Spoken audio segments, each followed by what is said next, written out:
నమస్తే. ఉమ్మడి ఆంధ్రప్రదేశ్ నుంచి ఈనాడు ఆంధ్రప్రదేశ్ తెలంగాణ డివైడ్ అయినంత వరకు ఈ టోటల్ చరిత్రలో ఆర్టీసీ చరిత్ర చాలా గొప్పది. ప్రభుత్వాలను దించాలన్నా, ప్రభుత్వాలని పదవిలో కూర్చోబెట్టాలన్నా ఆర్టీసీ కార్మికులు వేసే ఓట్లు చాలా కీలకం.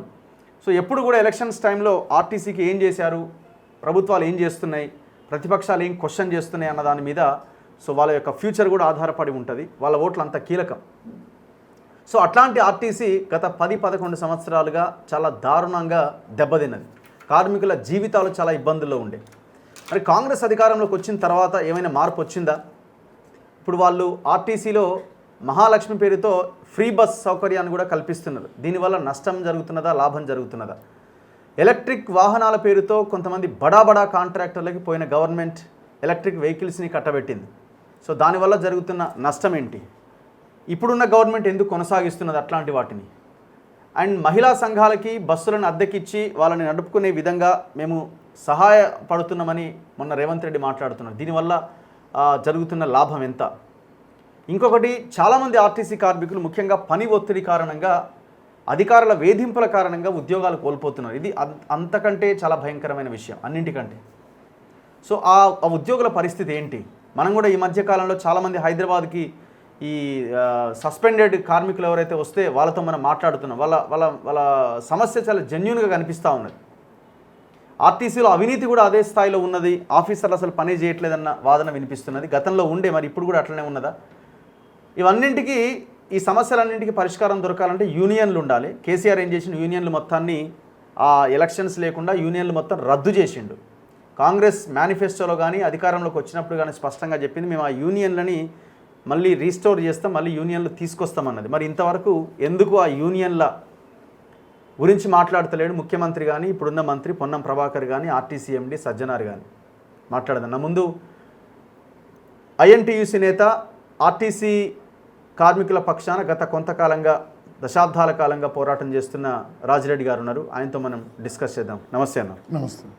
So before KCR and before Revanth Reddy, after Revanth Reddy, before Congress, after Congress, గత 10 ఏళ్ల పాలన, ఇప్పుడు ఒక 15 నెలల ఈ పాలనలో ఆర్టీసీలో ఏమైనా మెరుగుదల ఆర్ వాళ్ళ జీవన ప్రమాణాల్లో ఏమైనా మెరుగుదల కనిపిస్తున్నదా? ఆర్టీసీ అయినా బతకడానికి ఏమైనా చర్యలు తీసుకుంటున్నారా? అంటే కేసీఆర్ ప్రభుత్వంలో 9.5 సంవత్సరాల్లో కుచించుకుపోతున్నాం, విస్తరిస్తున్నా కాదు, కుదించుకుపోతున్న ఆర్టీసీ, తగ్గిపోతున్న ఆర్టీసీ కార్మికులు. కాంగ్రెస్ ప్రభుత్వం వచ్చినాక విస్తరిస్తున్న ఆర్టీసీ. ఏం కనిపించింది మీకు అంత గొప్పగా? అంటే కొన్ని డిపోలు ఓపెన్ చేస్తారు, రిక్రూట్మెంట్ ప్లాన్ చేశారు. ఆ రిక్రూట్మెంట్ కూడా తక్షణమే కాకపోవడానికి కారణం కేసీఆర్ పెట్టినారు. ఆర్టీసీలో ఎప్పుడు డ్రైవర్ కానీ, కండక్టర్ కానీ, మెకానిక్ కానీ ఆర్టీసీ అధికారులు రిక్రూట్మెంట్ చేసుకుంటారు. అట్లా చేయకుండా టీపీసీ ఏమంటారు, తెలంగాణ రాష్ట్ర పబ్లిక్ సర్వీస్ కమిషన్ వాళ్ళ ద్వారా చేయాలి. టీజీపీఎస్సీ ఇప్పుడు పోలీస్ వాళ్ళు చేయాలి రిక్రూట్మెంట్ డ్రైవర్లు అని చెప్పి మార్చడంలో రిక్రూట్మెంట్ తొందరగా కావడం లేదు మా దాంట్లో. అంటే అప్పుడు పిఎఫ్కి ఎంత డబ్బులు అప్పు ఉండే కేసీఆర్ ఉన్నప్పుడు, మా దగ్గర రికవర్ చేసిన డబ్బులు పిఎఫ్కి ఇవ్వకుండా ఎన్ని ఆపారు? సుమారు 1700 కోట్ల దాకా. 1700 కోట్లు. మా దగ్గర రికవరీ చేసిన కోఆపరేటివ్ సొసైటీ ఎలక్షన్ పెట్టకుండా సిసిఎస్ ఫండ్, ఏషియాలో నెంబర్ 1 సొసైటీ, దాన్ని దివాలా తీపించే ప్రయత్నం ఎట్లా చేసారు. మా దగ్గర రికవరీ అయిన డబ్బులు 1200 కోట్లు ఉండే కాంగ్రెస్ ప్రభుత్వం వస్తారు. ఈరోజు పరిస్థితి ఏంది? అప్పుడు 2013 బాండ్ల డబ్బులు ఇవ్వకుండే టీఆర్ఎస్ ప్రభుత్వం ఉన్నప్పుడు. ఇప్పుడు ఏంది? 2017 వేతన సంవరణ, 17 వేతన సంవరణ ఓడి చేయాలి, టీఆర్ఎస్ ప్రభుత్వం చేయవలసి ఉండే. ఇప్పుడు అయిందా? అలాగే రిటైర్మెంట్ అయిన సెటిల్మెంట్ డబ్బులు ఏంది? కారుణ్యమకాలు ఇస్తున్నారు ఈ ప్రభుత్వం వచ్చినాక. మెడికల్ అన్ఫిట్ అయిన ఉద్యోగాలు ఇస్తారు. కానీ ఆడ కూడా కేసీఆర్ దశాబ్ద కాలంకి వస్తున్న నియామకాలను, రెగ్యులర్ నియామకాలు ఉండే 1971కి వెళ్ళి రెగ్యులర్ నియామకాలు. దాన్ని 2022లో కన్సాలిడేటెడ్ పేమెంట్ పైన 3 సంవత్సరాలు చేసిన తర్వాత క్లీన్ రికార్డు టెస్ట్ పెట్టి రెగ్యులర్ చేస్తా చెప్పి మార్చిపోయాడు. ఇదంతా ముఖ్యమంత్రి దగ్గర పోవాలి. ఇప్పుడు ఇచ్చారు కానీ ఆయన దృష్టికి పోవాలిగా. మా దగ్గర ఉన్న సమస్యలు ముఖ్యమంత్రి చెప్పాలంటే ఎవరు చెప్పాలి? ఆర్టీసీ కార్మిక సంఘాలు చెప్తారు. ఆయన ఏమైనా ఎండి చెప్పింది వింటుండు. ఎవరు? ముఖ్యమంత్రి కానీ పొన్నం కానీ అంతే, ఎండి మీద ఆధారపడి అంతే. మాతోటి మనసు విప్పి మాట్లాడేది లేదు. ఒక గంట సేపు ఒక గంట మాట్లాడితే అన్ని విషయాలు కులం అనుబంధ సంఘమే కదా, మిమ్మల్ని కూడా పిలుస్తలేరా? మమ్మల్ని కూడా పిలుస్తలేరు. అంటే పోతే ఫోటో సెషన్కే ఇట్లా ఇచ్చి రావాలి, ఓ 2 నిమిషాలు మాట్లాడతారు. అప్పుడు బిఫోర్ పార్లమెంట్ ఎలక్షన్ ముందు నేను ముఖ్యమంత్రి గారికి చెప్పిన ఇంటికి అడిగి ఇట్లుంటే ఇబ్బంది అవుతుంది మీకు పార్లమెంట్ ఎలక్షన్లు అంటే, అప్పుడు ఐఏఎస్ ఆఫీసర్ సాయజ్ ఖాన్ ఎవరు సావానాజ్ ఖాన్ పిలిపించి సెక్రటరీ పోయి మాట్లాడండి వెళ్తాడంటే నేను వస్తానికి రెడీ ఉన్నారు అందరు ఆఫీసర్లు. అప్పుడు బాండ్ డబ్బులు కొని ఒక పే స్కేల్ చేశారు. యూనియన్ రెస్టారెంట్ అని అడిగితే చేస్తామని చెప్పిండు. పార్లమెంట్ ఎలక్షన్ల కన్నా ముందే ఉద్యోగ సంఘాలతోటి పివి నరసింహరావు మానవరంల బిల్డింగ్లో మీటింగ్ పెట్టిండు. ఆ రోజు అడిగిన, మీరు ఉద్యమకారునిగా తెలంగాణ చెప్పింది చాలా ఉన్నాయి. తెలంగాణ ప్రజలు 2 పూటలు లేకుండా ఉంటారు తప్ప ఆత్మాభిమానం చంపుకొని ఉంటారని చెప్పారు. కేసీఆర్ మా యూనియన్ రద్దు చేయడం వల్ల మేము ఆత్మాభిమానం చంపుకొనే పనిచేస్తున్నాం. కానీ మన ప్రభుత్వం వచ్చి ఇప్పుడు 4-5 నెలలు అయ్యాయి పార్లమెంట్ ఎలక్షన్ ముందు. ఇంకా కేసీఆర్ పాలన కొనసాగుతుంది ఆర్టీసీలో. యూనియన్ రెస్టోర్ చేయలేదు అంటే అట్లా ఎమ్మడే రెస్టోర్ చేస్తా ఎలక్షన్ పెట్టిస్తా అని చెప్పినప్పుడు బిఫోర్ రేవంత్ రెడ్డి గారు ఉద్యోగులు అన్ని సంఘాల ఉద్యోగుల ముందు మీడియా ముందు. నేను ఇప్పటిదాకా లేదు, మళ్ళీ మధ్య పెడితే చేపిస్తానే అంటాడు. మళ్ళీ ఎప్పుడు అడిగారు? మళ్ళీ 2-3 మంత్స్ చేపిస్తా కాలేజ్ చేపిస్తా అంటాడు. పొన్నం దగ్గర అడిగితే ఇది ముఖ్యమంత్రి స్థాయిలో అంటాడు.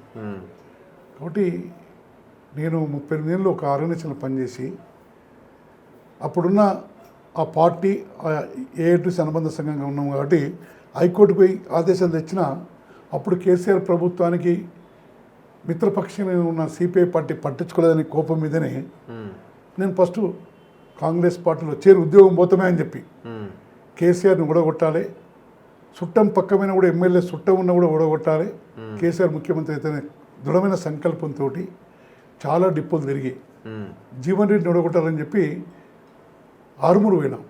పేపర్లో వేయలే, వాస్తవం చెప్పి నాకు నా జీప్తో ఎక్కిస్తాను ఉంటావా 2000 కావాలని ఇస్తాం మీకు తెలియదు అనొద్దు కానీ అన్నా ఏమండి మేము అన్నారు. అసలు పరిస్థితుల్లో మేము జీప్ జాత తీసుకొని రాష్ట్రం నలుమూలలు తిరిగి కాంగ్రెస్ ప్రభుత్వం రావడానికి చాలా కష్టపడ్డాం.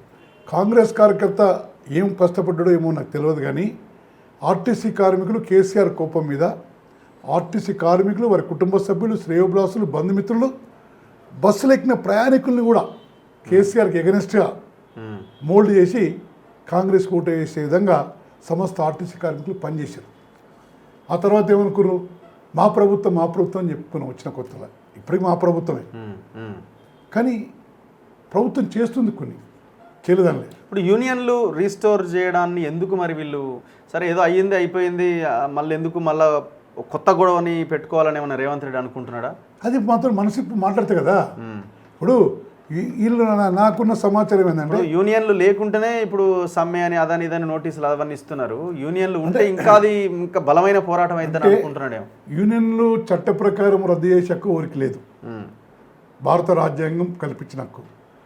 కేసీఆర్ గారు మౌఖిక ఆదేశం ఇచ్చిండు 1/12/2000 సమ్మె అయిపోయాక ప్రగతి భవన్ కార్మికులు కొన్ని ఆ చీలను డిపోకి ఇద్దరు పిలిపించుకొని ఆత్మీయ సమ్మేళనం పెట్టి ఆర్టీసీలో ఈ రోజుకెళ్ళి 2 సంవత్సరాలు యూనియన్లు అవసరం లేదు, యూనియన్ల స్థానంలో వెల్ఫేర్ కమిటీలు పెట్టుకొని మాట్లాడానని చెప్పి మౌఖిక ఆదేశం ఇప్పటిదాకా రద్దు చేసినట్టు ఇక జీవో లేదు, ఒక ఏ కాయిదం లేదు. అదే కంటిన్యూ అవుతుంది. ముఖ్యమంత్రి గారు చెప్పినాం ఇప్పుడు చాలా ఇబ్బంది పడుతున్నారు యూనియన్ లేకపోవడం వల్ల. ఇప్పుడు యూనియన్ లేకపోవడం వల్ల ఈ ఎన్ని సంవత్సరాలు అవుతుంది దగ్గర డిసెంబర్ 1, 2019 నుంచి 2025 6 ఏళ్ళ వరకు యూనియన్లు ఉండుంటే ఏం సాధించేటోళ్ళు, లేకపోవడం వల్ల వస్తున్న నష్టం ఏంది? యూనియన్లు ఉంటే 17 పేసుకలు ఎప్పుడో సాధిద్దాం కదా. 2019 సమ్మె చేసింది కదా, 2019లో సమ్మె చేసింది 2017 వేతన సవరణ అమలు చేయమని, ఆర్టీసీ ప్రభుత్వం విలీనం చేయమని. ఆ రోజు ముఖ్యమంత్రి గారు ఏమన్నారు, భూమి బద్దలైనా తూర్పును ఉదయించే సూర్యుడు పరమున ఉదయించిన ఆర్టీసీని ప్రభుత్వం విలీనం చేయమని చెప్పిండు. కానీ అదే ముఖ్యమంత్రి గారు ఎలక్షన్ దగ్గరికి వచ్చినప్పుడు ఈ బాండ్ల డబ్బులు మర్చిపోతారు, 2017 వేతన సవరణ మర్చిపోతారు, 2021 వేతన సవరణ మర్చిపోతారు, ఈ పెండింగ్ డిమాండ్లు అన్నీ మర్చిపోతారు, సీసెస్ మర్చిపోతారు, పిఎఫ్ మర్చిపోతారు, కారుణ్య నియామకాలు మర్చిపోతారు. విలీనమనే చిన్న డిమాండ్ తోటి చెవులు పువ్వు పెట్టాలని చూసిండు. విలీనం జూలై 31 తారీఖు క్యాబినెట్ మీటింగ్లో తీర్మానం చేశారు. ఆగస్టు 3 తారీఖు గవర్నర్ గారు లేరు, పాండిచ్చేరి పోయింది. ఆ రోజు ప్రభుత్వమే అఫీషియల్గా బస్సులు ఆపి కార్మికులను బస్సులు ఎక్కించిపోయి గవర్నర్ ఆఫీస్ గారు ధర్నా చేయించారు. ఆమె ఇక లేకుండా 6 తారీఖులో పాస్ చేసింది, వీళ్ళు ఇచ్చిన దాన్ని. 6 తారీఖు బిల్ పాస్ అయింది. సెప్టెంబర్ 15 తారీఖు గెజిట్లు ఎక్కింది. గెజిట్లు ఎక్కినాక ఏమిటో తెలుసుగా ప్రభుత్వానికి. అక్టోబర్ 9-10 లోపు కోడ్ వస్తుంది, ఎలక్షన్ నోటిఫికేషన్ వస్తుంది, అందరూ తెలుసు. చిత్తశుద్ధి లేదు. మరి వీళ్ళు ఎందుకు చేస్తలేరు? 15 నెలలు అయింది కదా. వాళ్ళకి చిత్తశుద్ధి లేదు, వాళ్ళకి లేదు. వీళ్ళు ఎందుకు చేయట్లేదు? వీళ్ళు ఏంటంటే ఆయన ఏముందో ఆయన భూమి భద్రైన చేయండి కాబట్టి స్టడీ చేయాలి.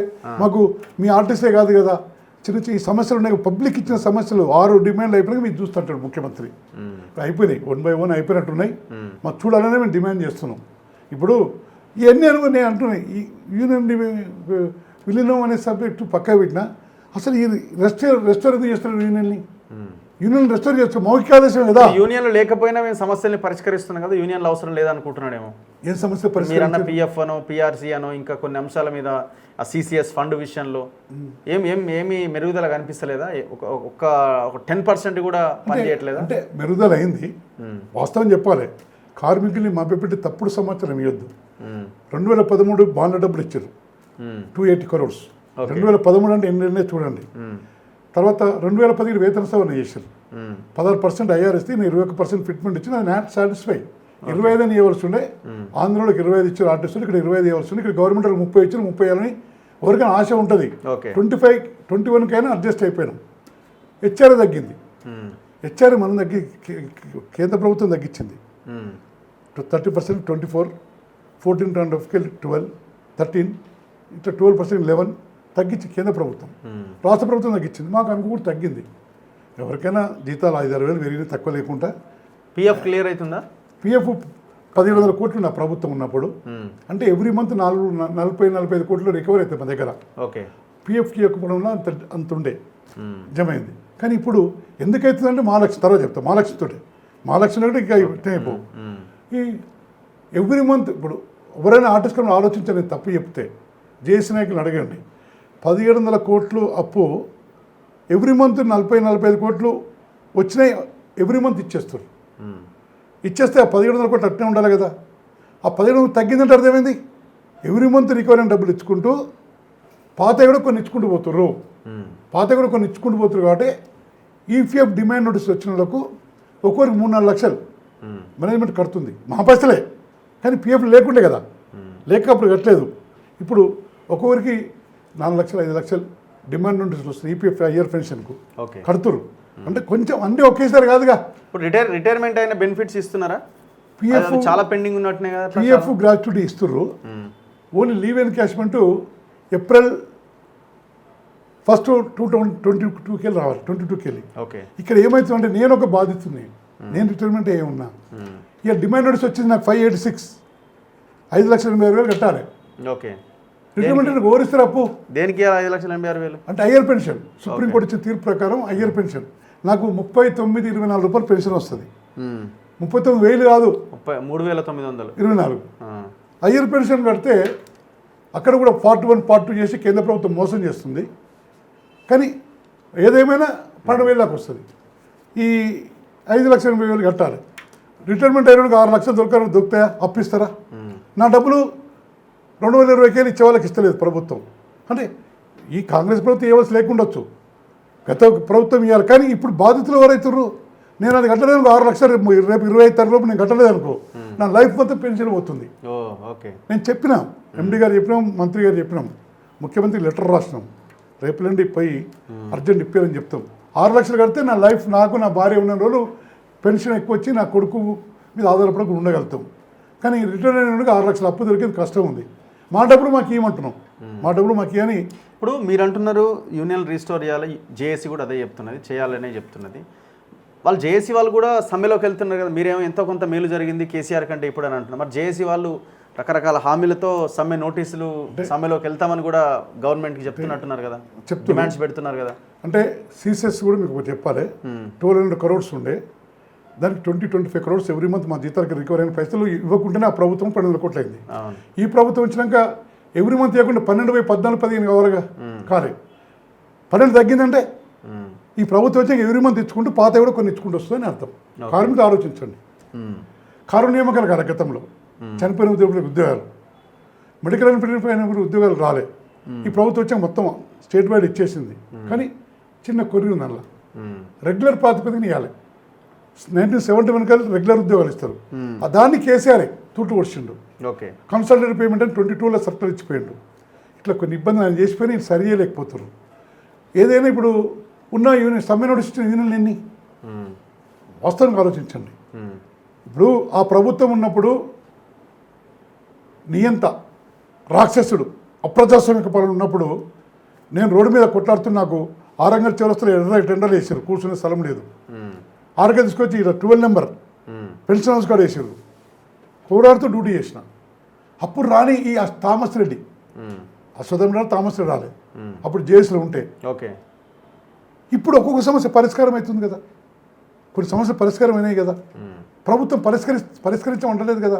ప్రభుత్వానికి వ్యతిరేకంగా ఉన్న వాళ్ళు జేఏసీలో ఉన్నారు, అట్లేం లేదు, అందరు ఉన్నారు కదా. అందరంటే ఇప్పుడు ఒకరు ఉనికి కాపాడుకోవడానికి నేను బయటకు వచ్చిన.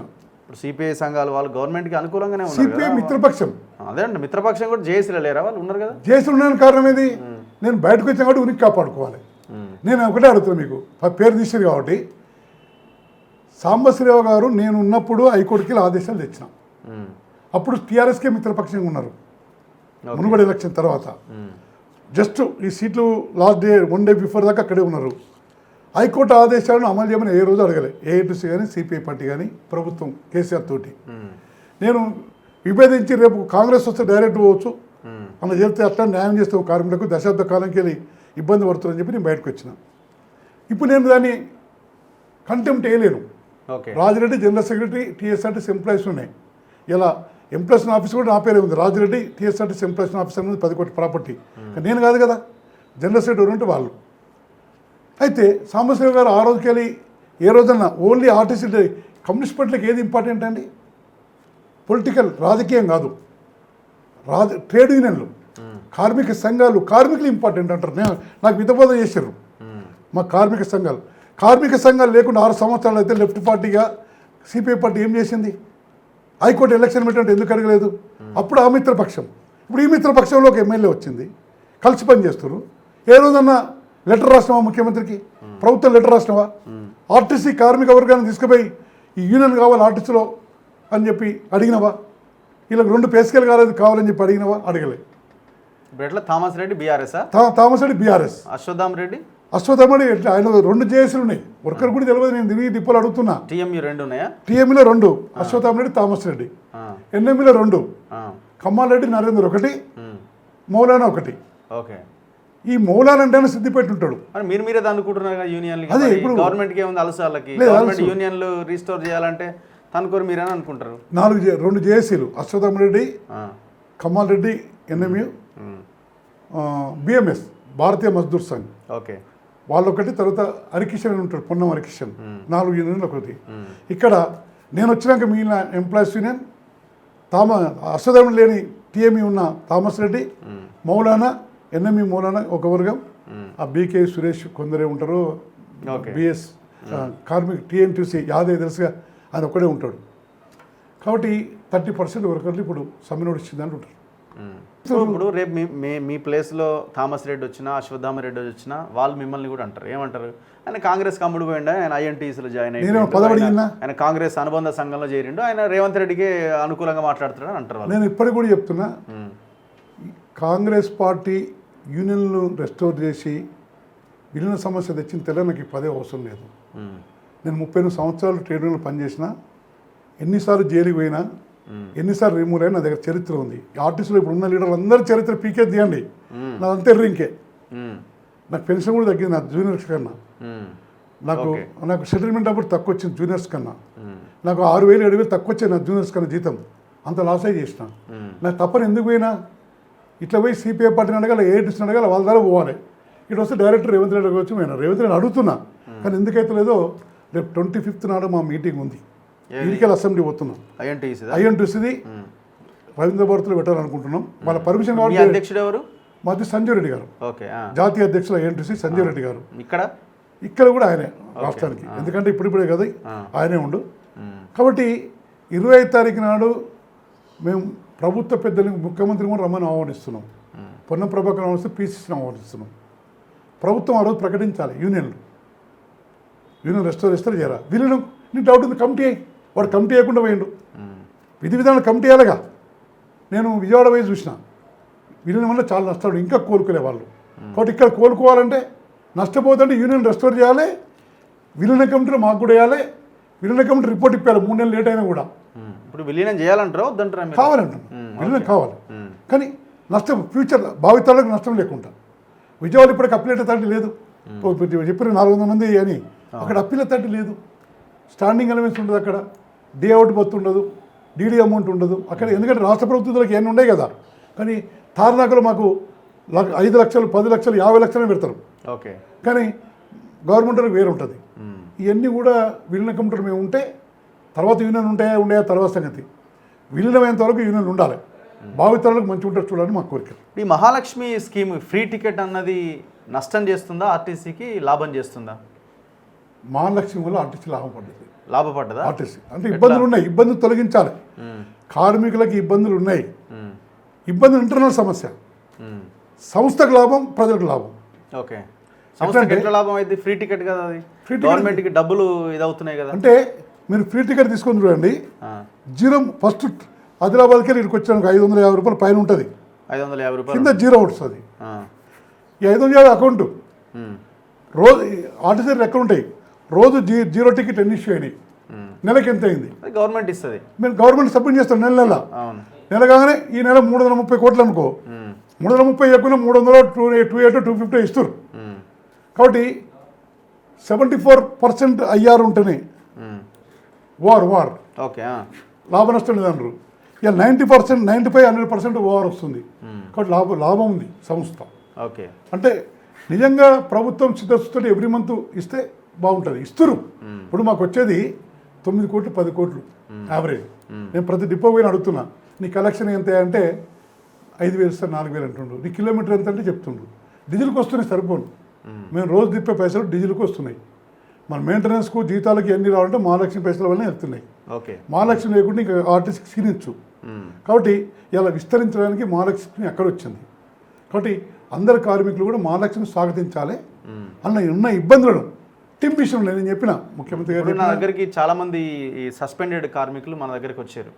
వాళ్ళ పాపం హైదరాబాద్కి వాళ్ళకి జిల్లాలకు తిరుగుతూనే ఉన్నారు వాళ్ళ పాపం. సో జెన్యూన్ కేసులు ఉన్నాయి, కొన్ని చిన్న మిస్టేక్స్ చేసి ఉండొచ్చు, కానీ మిస్టేక్ చేయకుండా వాళ్ళని సస్పెండ్ చేసిన కేసులు కూడా కనబడుతున్నాయి. ఇప్పుడు డ్రంక్ అండ్ డ్రైవ్ అని ఒక చెత్త మిషన్లు తెచ్చిపెట్టడం వల్ల అసలు మాకు తాగుడు అలవాటు లేదు, 200-300 చూపిస్తున్నది, అది ఎట్లా అని వాస్తవం. వాళ్ళు చెప్పినా కూడా ఎండీ దగ్గర నుంచి మిగతా ఎవరు వింటలేరు మా మాట అని అంటున్నారు. అంటే నేను ఉద్యోగాల్లోకి తీసుకోవడం, నేను వాస్తవం చెప్పాలి, నా స్థాయిలో మీకు అవద్దని చెప్తాం బాగుండదు. టోటల్ ఎండీ కాదు, ఎండీ ఒకటి చెప్తే కింద డిఎంలు డివిఎంలు ఆర్ఎంలు పనిచేస్తారు. మరి రివ్యూలు చేయాలి కదా. మరి ఎండీ చేయాలంటే ఎండీకి ఎవరు చెప్తారు? ఎండీ చెప్పడం ఎండీ చెప్పేది, యూనియన్లు చెప్పాలి. అప్పుడు నేను వాట్సాప్ పెడతాను. నేను ఆ వాట్సాప్ పెట్టిన ఒక షెడ్యూల్ చేసిండు, మొన్న వాట్సాప్ పెట్టిన ఒక షెడ్యూల్ చేస్తారు ఎండీ చూస్తే. కానీ ఎండీ దగ్గర ఎవరు తీసుకుపోవాలి? ట్రేడ్ యూనియన్ లేవా? అతి కష్టం మీద మంచితనం మీద ఉంటే ఇంటుండు. ఆయన దగ్గర అన్ని దృష్టికి పోవాలి కదా. నేను కూడా ఛాలెంజ్ చేసి చెప్పిన మదిరెడ్డిపోల ఏది మన ఉప ముఖ్యమంత్రి గారి ఏరియాలో ఈయన ప్రభుత్వం వచ్చినా కూడా తాగినట్టు వస్తే బస్సు లాభని చెప్పిన. ఆ మిషన్లు ఎప్పుడు మిషన్లు అవి పాత మిషన్లు కొన్ని వస్తాయి. టికెట్ కొట్టే మిషన్లు కూడా బటన్ పని చేసి టకప్ అవుతాయి. ఈ మిషన్ ఎప్పుడు ఎక్కువ రీడింగ్ ఇస్తున్నాయి, 280 300 కూడా వస్తున్నాయి. మంచిగా ఇప్పుడు ఒకటైంది ఈటర్ రాజేంద్ర గడ్డి కూర్చున్నారా ఒకటైంది. నేను పనుకోరని చెప్పిన, నిజంగా నీ లైఫ్లో తాగాలి వాటి కూడా పనుకోరు ఏమైతే చూసుకుంటామని చెప్పినాం. అట్లా 3-4 కేసులు సెటిల్ అయినాయి. మీరు ఆ ఆర్టిస్ట్ వస్తే పోలీసు వాళ్ళు తీసుకొని మెడికల్ చేయించుకోరు, మన రికార్డు ఉంటుంది. నిజంగా ఎప్పుడో ఎవరు ఉదయం ఇప్పుడు తాగొస్తారండి? ఉదయం 4-5 రాత్రి తాగుతుంటే తాగుతారు. తెలంగాణ తాగే అలవాటు అందరికీ ఉందండి, ముఖ్యమంత్రి సహా. పోయిన ముఖ్యమంత్రి రోజు తాగే ఉంటాడు. తాగే అలవాటు దావతులు అంటే తాగేదే. మన తెలంగాణ తాగుతని తాగే సంస్కృతి తెలంగాణలో. ఇంకా హైదరాబాద్ చుట్టుపక్కల రంగారెడ్డి హైదరాబాద్లో దావతని తాగుడే. అంతే. తాగి వచ్చే పొద్దున ఇంత వెళ్తుంది 10% 5% ఆ వాసన ఉంటే ఆ 5% 10% కూడా రోడ్డు పాలు చేస్తారు ఇవాళ. తప్పు కదా. పోలీస్ డిపార్ట్మెంట్ 30 ml కానీ ఎక్కువ ఉంటే వాళ్ళు కేసు రాస్తామంటారు. పోలీస్ డిపార్ట్మెంట్ పట్టించుకోదు. కానీ మా దాంట్లో ఇవాళ ఏదో మొన్న ఏదో పేపర్లు వచ్చింది, చాక్లెట్ తిన్నా, పెరుగు తాగినా, ఇంకేదో ఏదో గుట్క లాంటిది తిన్నా 10-15% వస్తుందని చెప్పి ఒక పేపర్ వచ్చింది. నాకు కటింగ్ ఉంది వాట్సాప్లో, పేపర్లు వచ్చింది. ఇవన్నీ పట్టించుకోరు. నా మిషన్ ఇచ్చింది అంతే, నా మిషన్ ఇచ్చింది అంతే. నేను ఎండి దృష్టి తీసుకెళ్ళిన చాలాసార్లు, ఆయన కూడా సరే స్పందిస్తలేడు. ఈ టిప్ మిషన్ వల్ల లేడీ కండక్టర్ ఉండరుగా, మహిళలు ఎక్కుతారుగా.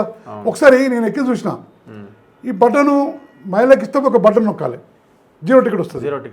మర్చిపోయితే మళ్ళీ నెక్స్ట్ ఫేర్ టికెట్ పోతే ఒక బటన్ నొక్కాలి, చేంజ్ చేసుకోవాలిగా. ఈ చేంజ్ బటన్ సరిగ్గా పనిచేయదు. పని చేయకపోతే ఏమవుతుంది, అది ఫేర్ టికెట్ వచ్చే నేను ఇస్తున్నాను, పైన ఈ ఫేర్ అంతా అవపడుతుంది, 320 అవపడుతుంది. ఈ 0 నేను చూడా 320 వచ్చి నేను ఇచ్చేస్తున్నా తెలియక. ఇట్లా చాలామంది రోడ్డు పాలవుతారు. కాబట్టి నేను ఇంటిచ్చిన బాబు మహిళా బొమ్మరాని టికెట్ మీద ఎంత మార్చాలి కదా. మా ఉద్యోగాలు పోతున్నాయి, మా కుటుంబం రోడ్డు పాలకు వస్తున్నాయంటే నేను వితిన్ ద 3 daysలో రాసిచ్చిన మొత్తం బస్సులు తిరిగి. ఆ మహిళా టికెట్ మీద మహిళా 0 కొట్టిన వాళ్ళు మహిళా బొమ్మ ఏదో జడ వేసుకుంది, ఏదో బొమ్మ పెట్టు, ఓ బటన్. మహిళా టికెట్కి రెడ్ బటన్ పెట్టి తిక్కున్నది, ఫేర్ టికెట్కి గ్రీన్ బటన్ పెట్టి తిక్కుంది, దూరం పెట్టు. ఈ రెండు ఒక దగ్గర పెట్టినావు. ఈ మహిళా టికెట్ ఏ పెట్టు, ఈయన ఫేర్ టికెట్ పెట్టు, ఇది రెడ్ అది మిస్ అయింది. ఇవన్నీ చెప్తుంటే ఆ టీమ్ సెట్ చేయకుండా ఇప్పుడు ఐ టీమ్ అని తెచ్చారు. ఐ టీంలో ఇలా బటన్ ఉంటుంది. ఐ టీమ్ అంటే తెలుసుగా, షేక్ అయితే టచ్ స్క్రీన్. ఇప్పుడు 100-120 మంది ఉన్నప్పుడు ఇట్లా అంటుంటే చేయి తాకింది అనుకో, డిఫరెన్స్ టికెట్ వచ్చే అవకాశాలు ఉన్నాయి. ఇది ఒక ఈ పై బటన్ ఉంది, ఈ పైకి బటన్ ఉంది. ఈ పై బటన్ ఇట్లా పెట్టుకున్నాం అనుకో, తాకితే పాత టికెట్ వస్తుంది. ఇవన్నీ ఎవరు చెప్తారు వాళ్ళకు? నేను రాసిచ్చిన, కుప్పర్ రాసిచ్చిన. ఇప్పుడు సడన్ గా ఆయన చెక్కింగ్ మాస్టర్ వస్తే దొరికిపోతుంది. చెక్కింగ్ మాస్టర్ వాస్తవాలు అవసరం లేదండి. చెక్కింగ్ మాస్టర్లకు వాస్తవం చూడరు. వాళ్ళ కేసులు కావాలి, టార్గెట్లు కావాలి. టార్గెట్లు ఉంటాయి, టీటీఎల్ కూడా టార్గెట్లు ఉంటాయి, కేసులు పట్టుకోవాలండి. ఇప్పుడు టీటీఎల్ కదా. ఇప్పుడు మీకు నేను వీడియో ఉంది, ఎండి దగ్గరకే పంపించాను నిన్న. ఓ మహిళ చౌటుపల్లి ఎక్కుతారు, నలుగురు ఎక్కుతారండి, హైదరాబాద్ అవుతున్నారు వాళ్ళ హాస్పిటల్కు. అలా కొత్తగూడ రాగానే పన్ను మార్కెట్ చూసానికి ఎగ్జాంపుల్, అరే ఇక్కడ పన్ను లేకపోతే దిగిరు, నాకు వాట్సాప్ పెట్టిర్రు. ఇప్పుడు ఫర్ ఎగ్జాంపుల్ భువనగిరి నుంచి హైదరాబాద్ టికెట్ మా మహిళలు ఏం చేస్తారు, గట్కేస్తారని పని పడ్డది, కడుపు నొప్పి లేచింది, ఇది వచ్చింది, దిగుతారు. చెక్ అయినప్పుడు లేకుంటే నువ్వు చింపేస్తామని చెప్పి కేసు రాస్తావు. టీటీఏలు దుర్మార్గులు, టీటీఏలు మారాలి. ఇప్పుడు ప్రజలతో ఇబ్బంది కాదు అది. కొంతమంది జనం కూడా ఏం చేస్తారు, ఎట్లాగో ఫ్రీ కదా కొట్టు హైదరాబాద్ ఈజీగా మధ్యలో ఊరు మర్చిపోతారు, ఫ్రీగా హైదరాబాద్ కొట్టంటారు. కొట్టండి అమర్పేట చెక్ పోతే దిగుతారు. దిగితే మీ కండక్టర్లకు వచ్చిన ఇబ్బంది ఏముంది? కండక్టర్కి మా ఇబ్బంది లేదు. మాకు టీటీఎల్ చెక్ చేసినప్పుడు నల్గొండ టు హైదరాబాద్ 10 టికెట్లు ఉన్నాయి, 10 లేవు కదా, 5 ఉన్నాయి, నువ్వు 5 కొట్టి పారేసినావు. ఎందుకు వీళ్ళకి ఇన్సెంటివ్స్ ఉంటాయా? ఇక అంటుర్రు, టీటీఆర్ అంటుర్రు ఇన్సెంటివ్ల కోసం మీరు చింపేసి అవతల పడేస్తామని అంటుర్రు. కాబట్టి ఇక్కడ సమస్య వస్తుంది. టీటీఆర్కి చిత్తశుద్ధి లేదు. కాబట్టి ఇప్పుడు నా దగ్గర వీడియోస్ ఉన్నాయి, 3 ఉన్నాయి, చూపిస్తాను మీకు చూపిస్తా. మీరు చూస్తే మీకు పంపిస్తా. వాళ్ళు ఓపెన్ చెప్తున్నారు, కండక్టర్ అడితే కొడుతుర్రు. నేను దిగిపోతే నీకేమైతే కొడుతుర్రు.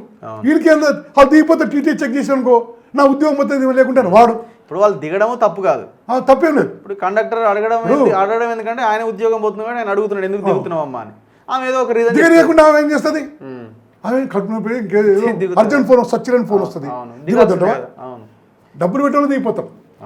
ఒరిజినల్గా డబ్బులు పెట్టి టికెట్ ఇస్తున్న ఎన్నోసార్లు మనం ఇడికి వెళ్ళి బాంబే పోతుంటే మధ్య పోయినాక దిగొచ్చే సందర్భాలు లేవా? ట్రైన్ ఎక్కి మధ్య పోయినాక దిగొచ్చే సందర్భాలు లేవా? ఇక్కడ ఏదో సాగు కబురో ఏదో కబురో యాక్సిడెంట్ అయితే ఎవరు దిగొద్దంటే మనకి ఎక్కడ తక్కువ టికెట్ తీసుకుని మధ్య దిగిపోయి ఎక్కడిది. ఇది టీటీఎల్ చేస్తున్న ఘోరం. కాబట్టి అలాంటి టీటీఎల్ పైన చర్య తీసుకోవాలి ఎండి గారు. కాబట్టి ఇక్కడ ఉద్యోగ భద్రత లేదు. ఇప్పుడు రివ్యూలు ఉంటాయా? ఇప్పుడు ఎండి డిపో మేనేజర్లను కూర్చోబెట్టుకొని ఆఫీసర్లను కూర్చోబెట్టుకొని రివ్యూలు చేస్తుంటారా ఇష్యూస్ మీద? అసలు ఎండి గారు డిపో స్థాయిలో రివ్యూ చేస్తున్నారు. ఏమంటారు ఇది ఆన్లైన్లో, ఏమంటారు ఇది జూమ్ మీటింగ్. వీళ్ళు ఫస్ట్ ఎవరు కూర్చోబెడతారు, అందరు కూర్చోబెడతారు. రాజిరెడ్డి నువ్వు ఎక్కడి ఎగరి చెప్పొద్దు, మేము చెప్పింది చెప్పాలంటే ఆ డిఎం కూర్చునే, సిఏ కూర్చునే, అందరు అధికారులు కూర్చున్నాయి. అధికారుల ముందు అది చెప్పినాక రాజిరెడ్డి ధైర్యం చేసి చెప్పగలుగుతాడా? చెప్పండి. అంటే రాజిరెడ్డి అంటే కండక్టర్ ఎగ్జాంపుల్, నేను కాదు. అంత బాగానే ఉంది సార్ అంటాడు. అంత బాగుంది సార్, మంచిగా ఉంది సార్, మీరు మంచిగా చేస్తాం సార్, అది ఇది అంటారు.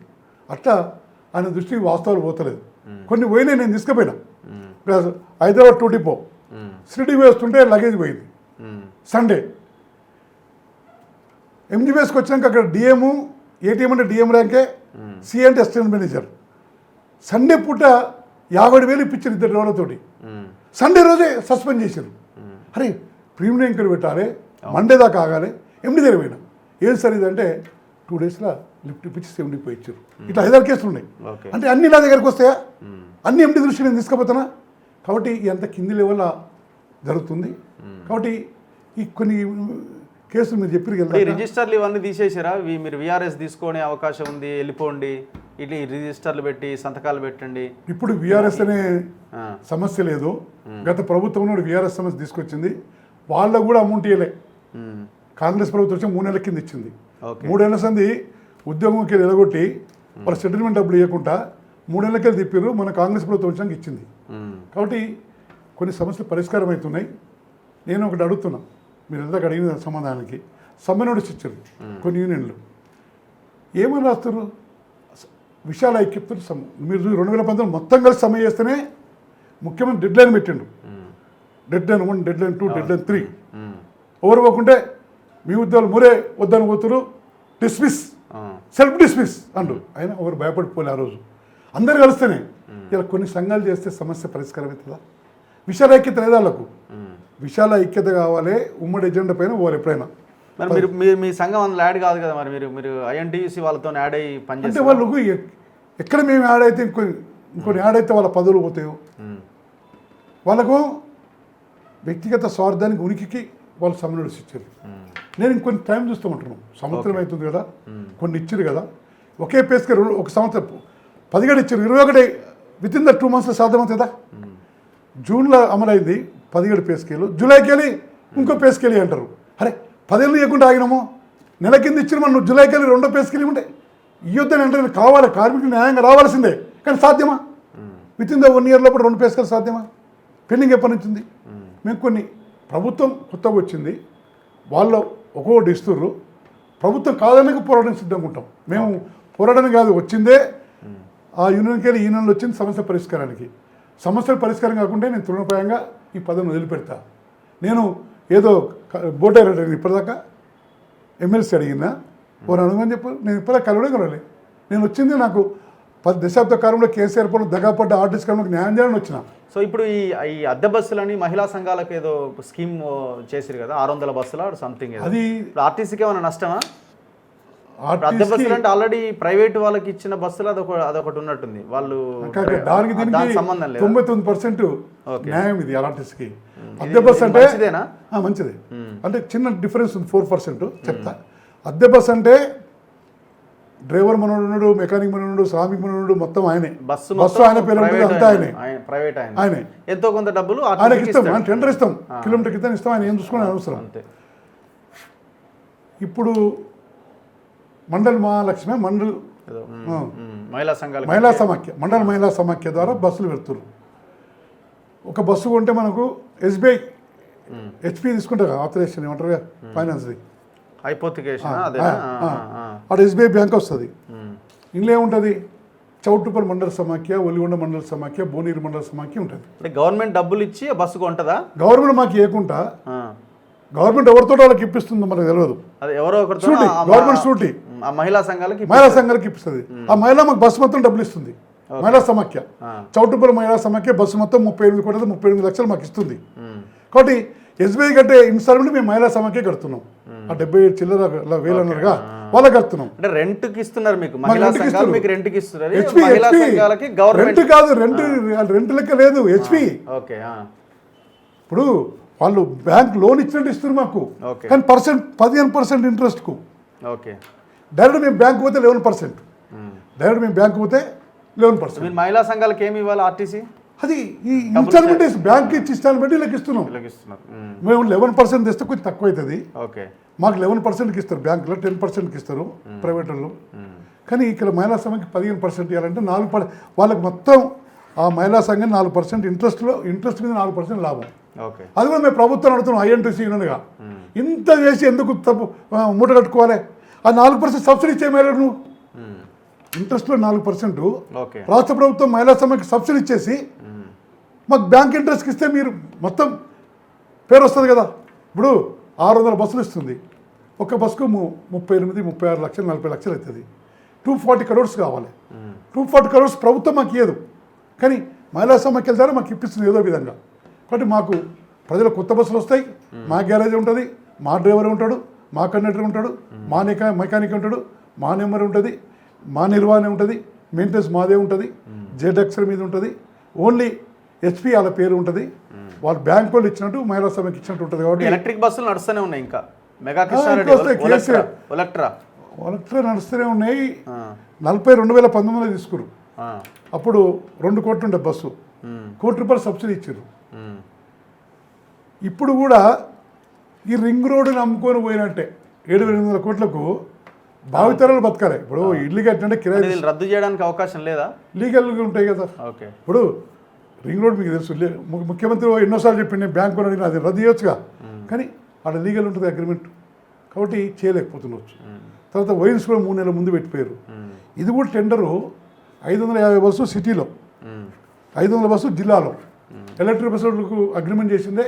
ఇప్పుడు అన్ని వచ్చినా 1000 బస్సులు తిరుగుతున్నాయి. సిటీ 200 400 చిల్లర వచ్చినాయి, ఓకే. ఇంకా 600 రావాలి. ఈ 400 వస్తేనే డ్రైవర్లో డిపోలో ఇప్పుడు ఎలక్ట్రికల్ బస్సు వచ్చింది 502, ఆ డ్రైవర్లు అవసరం లేదు కదా. ఎలక్ట్రికల్ బస్సు వల్ల డ్రైవర్ అవసరం లేదు, గ్యారేజ్ మొత్తం అవసరం లేదు, బస్సు మెయింటెనెన్స్ ఉంటాయి లోపల. మెకానిక్, శ్రామికు, ఆ మెకానిక్ పైన సూపర్వైజర్ ఎవరు ఉండరు మనకు, అంతా ప్రైవేట్ మెయింటెనెన్స్. ఒక టికెట్ ఇస్తూనే ఉంటారు. అంతే. ఆ టికెట్ ఇచ్చే కండక్టర్ కూడా ఐఎన్ బస్సులకు ఉండరు. ఇప్పుడు సూపర్ లగ్జరీ, గరుడ ప్లేస్, ఏసీ, స్లీపర్ దానికి ఉండరు. ఓన్లీ ఆర్డినరీ ఎక్స్ప్రెస్ కండక్టర్ ఉంటారు. కాబట్టి ఇక్కడ ఈ పాలసీ ఎవరు తెచ్చారు? కేంద్ర ప్రభుత్వం. కేంద్ర ప్రభుత్వం ఏం తెచ్చిందంటే, అక్కడ మహారాష్ట్రలో ఇక్కడ లాస్ట్ ఇయర్ రద్దు చేసినట్టున్నారు కదా మొత్తం ఆ టెండర్ అంతా, ఎలక్ట్రాదే కదా. ఇప్పుడు రద్దు చేస్తే రద్దు చేసుకోరు గవర్నమెంట్. ఇప్పుడు సిటీ ఉంది, వాయు కాలుష్యము ఏదో చెప్తారు కదా, శబ్ద కాలుష్యం అని, పర్యావరణ పరిరక్షణ అని చెప్తారు, పర్యావరణ పరిరక్షణ అని చెప్తున్నారు. అప్పుడు ఏమైతే ఢిల్లీ లెవెల్లో పోల్చి మన ముఖ్యమంత్రి ఇక్కడ కూడా తీసుకోవాలంటాడు. కానీ వీళ్ళు ఉన్న, మేము లెటర్ రాసిన ముఖ్యమంత్రి గారికి, వీళ్ళు ఉన్న లొసుగు లేదని. వీళ్ళు ఏంటంటే డైరెక్ట్ ఆర్టీసీ తీసుకోవడానికి వీల్లేదు, ఎలక్ట్రిక్ బస్సు ఆర్టీసీ తీసుకోవడానికి వీల్లేదు. తీసుకోవచ్చు, కానీ మేఘకృష్ణానికి ₹1 ఇచ్చిందిగా బస్సు వెనుక, ఆ ₹1 మాకు ఇయ్యడు మేము తీసుకుంటే. జీసీసీ కాంట్రాక్ట్ పద్ధతి ప్రకారం తీసుకోవాలి, గ్రాస్ కాస్ట్ కాంట్రాక్ట్ పద్ధతి ప్రకారమే తీసుకోవాలి. ప్రైవేట్ తీసుకుంటే బల్క్ సబ్సిడీ ఇస్తారు. ఈ పెట్రోల్ బంక్ల సంగతి ఏంది? కేసీఆర్కి ఒక చుట్టం ఒక ఆయనకి అన్ని మొత్తం అన్ని కట్టబెట్టి ఇవంతా కూడా చర్చ జరిగింది, మరి ఏమైనా వెనక్కి తీసుకున్నారా? అగ్రిమెంట్ అగ్రిమెంటే కదా. అగ్రిమెంట్ చేసినాక ఇప్పుడు మీకు తెలియదు ఏముంది, మాకైనా ఎక్కువ తెలుసు. వన్స్ అగ్రిమెంట్ అయినాక అగ్రిమెంట్ కన్నా భిన్నంగా ఫెయిల్ అయితే తీసేసే అవకాశాలు ఉంటాయి, అగ్రిమెంట్ని తూట్టుపడితే తీసేసే అవకాశాలు ఉంటాయి. సక్రమంగా నడుస్తుంటే అగ్రిమెంట్ని రద్దు చేయాలంటే ప్రభుత్వకి ఇబ్బంది ఉండొచ్చు, లీగల్కి ఇబ్బంది ఉండొచ్చు. నేను లీగల్ ఎక్స్పర్ట్ కాదు, కానీ లీగల్ ఇబ్బంది ఉండొచ్చు. చూద్దాం ఏం చేస్తారు ఆర్టీసీ చివరి వరకు. మరి విలీన మాది లాస్ట్ యూనియన్ల రీస్ట్. ప్రభుత్వానికి, పొన్నం ప్రభాకర్కు, మహేష్ కుమార్ గౌడ్కు నేను విజ్ఞప్తి చేస్తున్నా. యాజ్ ఏ ఐఎన్టీసీ నాయకునిగా ముఖ్యమంత్రి గారిని 4 times సెలవడం జరిగింది, బట్టి గారిని 4 times సెలవడం జరిగింది, పొన్నం ప్రభాకర్ని లెక్కే లేదు. అలాగే దిద్దుల శ్రీధరబాబు గారికి జరిగింది, ఎందుకంటే ఆయన మేనిఫెస్టో కమిటీ చైర్మన్. మీరు తయారు చేసి మీరు అమలు చేయాలని చెప్పిన మదియాస్కి గారిని కలవడం జరిగింది, ఈయన ప్రచార కమిటీ చైర్మన్. కోదండరామన్ కలవడం జరిగింది, లాస్ట్కు పిసిసి గారిని కలవడం జరిగింది. అందరు మినిస్టర్కు ఓ దెబ్బ రౌండ్ మెమోరాండం ఇచ్చిన, ఆఖరి కేశవరావు గారిని కూడా కలవడం జరిగింది. ఎందుకంటే ఉద్యోగుల సమస్య పరిష్కార ఉపసంఘ కమిటీ సభ్యులైన ఆయన పోయి కలవడం జరిగింది. చిన్నారెడ్డి గారిని కూడా కలవడం జరిగింది, ప్రణాళిక సంఘం కదా. ఇక ఈయన ఎవరిని కలిసే లేదు, కలిసి ఎవరిని కలవాలి? ఇప్పుడు వచ్చింది మేడం వచ్చిందిగా, ఎవరు ఏమో చెప్తారు మేడం, ఢిల్లీకి వెళ్ళి ఏఎస్సీ మీనాక్షి నటరాజన్ గారు. కాంగ్రెస్ ప్రభుత్వం ఈ హామీ ఇచ్చిందమ్మా, రూపాయి ఖర్చు లేని మేనిఫెస్టోలో ఉంది, రూపాయి ఖర్చు లేని యూనియన్ రెస్టోర్ చేస్తలేరు, అప్రజాస్వామికంగా ఆ ప్రభుత్వం రద్దు చేసిపోయింది అని చెప్పే అవకాశం. నేనేమంటానండి, ఈ ప్రభుత్వాన్ని కనీసం అతను మాట్లాడండి, చేస్తారో చేయరో. ఆర్టీసీలో కేసీఆర్ చేసిన దగా పనులు కొన్ని ఉన్నాయి, పోలీస్ కేసులు ఉన్నాయి, రూపాయి ఖర్చా. ముఖ్యమంత్రి కలిస్తే చెప్తాం మేము, ఆ పోలీస్ కేసులు ఎత్తేని రూపాయి ఖర్చు లేదు, యూనియన్లు పునరుద్ధరించని రూపాయి ఖర్చు లేదు. ఆ కారు నియామకాలు ఉన్నాయిగా, రెగ్యులర్ ప్రాతిపదిక 800 మంది 900 మంది 40,000 మందిలో పెద్ద లెక్క కానీ ఆయన 71 ఉన్న రెగ్యులర్గా ఇచ్చే పద్ధతిని కన్సల్టెంట్ పేమెంట్ పైన తెచ్చిండు సార్ ముఖ్యమంత్రి గారు. మిత్రులు ఆయనకు తెలియదు కదా, ఎండి చెప్పడు కదా. ఇది ఒకటి ఉంది. తర్వాత కోఆపరేటివ్ సొసైటీ మునిగిపోతుంది. అలా ఎన్నికలు పెట్టచ్చుగా, యూనియన్ సంబంధం లేదు. కోఆపరేటివ్ సొసైటీ యూనియన్ సంబంధం లేదు, అది మునిగిపోతుంది. ఏషియాలో బిగ్గెస్ట్ సొసైటీ. ఎలక్షన్లు పెట్టండి, ₹5 ఖర్చు లేదు. హైకోర్టుకి వెళ్ళి వచ్చింది, ఆర్టీసీ ఎలక్షన్లు పెట్టండి, మీకు రూపాయి ఖర్చు లేదు. కొంచెం చెప్పదంటే మనకు టైం ఇస్తాడు కదా. చూద్దాం మరి రాబోయే రోజులు. యూనియన్ కమిటీ ఉంది, యూనియన్ కమిటీ వేయండి, యూనియన్ రెస్టోర్ చేయండి. ఓ 3 నెలలు టైం ఇవ్వండి, 3 నెలలు కావచ్చు, తర్వాత రిపోర్ట్ ఇచ్చాక ఆలోచించండి. ఇట్లా కొంచెం చెప్పదానంటే మాకు టైం చాలా బాధపడుతున్నాం మేము. కొందరు కార్మికులు అడుగుతున్నారు రోజు, నా వాట్సాప్ చూడండి, ఐఎన్టీ యూనియన్ గారు రూపాయి ఖర్చు లేని యూనియన్ రెస్టోర్ చేయలేకపోయిన అసమర్థ రాజిరెడ్డి అని పెడుతున్నారు. నేను ముఖం చాటేస్తున్నాను. వాస్తవానికి నేను ఇప్పటికీ ముఖ్యమంత్రి గారికి అడుగుతున్నా, మేము 20 తారీఖు రాష్ట్ర విస్తృత, ఎందుకంటే పక్క సంఘాలు సమ్మె నోటీస్ ఇచ్చారు, పక్క సంఘాలు మా మీద రెచ్చగొడుతున్నారు, మేము రెచ్చిపోతలేము. ఇప్పటికీ సామరస్యంగా సమస్య పరిష్కారం అవుతాయి. గతంలోనే రెచ్చిపోయి సమ్మె చేసి కార్మికులు ఈ రోజు వరకు యూనియన్ లేకుండా చేసినాం. కాబట్టి ముఖ్యమంత్రి గారు చెప్తున్నాం, అత్తరులో మీకు కలవాలి, మేము అత్తరు మాట్లాడండి, యూనియన్ రెస్టోర్ చేయండి, కార్మికులను పరిష్కరించండి. ఆర్టీసీ కార్మికులు మీ గెలుపులో చుట్టాలు, పక్కాలు, శ్రేయోభిలాషులు, కుటుంబ సభ్యులు బస్సులు ఎక్కిన వాళ్ళు మోతుమూరు చెప్పి గెలిపించడం.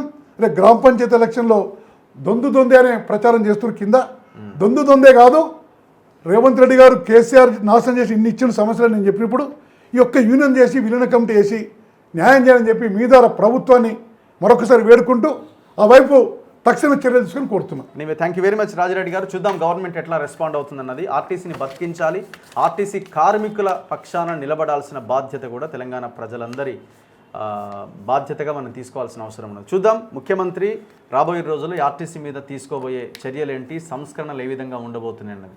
ఇది అత్యంత కీలకమైన విషయం కూడా. చూస్తూనే ఉండండి మన తొలి వెలుగు.